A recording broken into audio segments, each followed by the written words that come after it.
title, The Last Chance, character Mark, a grade 9 student, conflict, person versus self, them, hope after failure.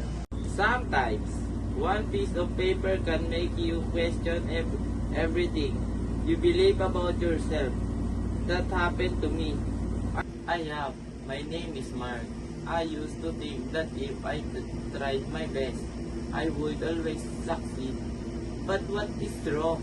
Maybe I'm not a good smart enough. Maybe I will never good at this. I feel disappointed.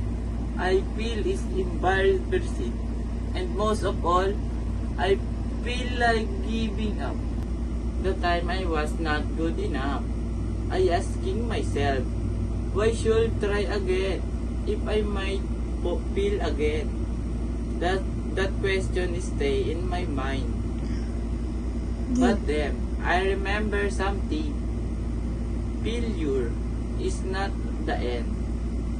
A bad score does not mean I'm not bad student. Making a mistake does not mean I cannot improve. So I decided to try again. This time, I study harder. I ask question. I practice it. And yes, I was difficult. There were times I won. So I decided to try again. This time, I study harder. And ask next time. I took the test. I was nervous. Maybe I was not the higher score, but I was proud because I know how hard I work together. And that was enough. Learn the failure does not define me. A mistake does not define what defines me. It was I do after fail.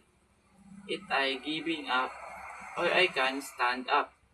And I try again. I chose to try again. Because sometimes the person who succeeds is not the person who will never fail. It is the person who never up. I failed once. But I am not a failure. I am still learning. I am still growing. And I still have another chance. And as long as keep and trying.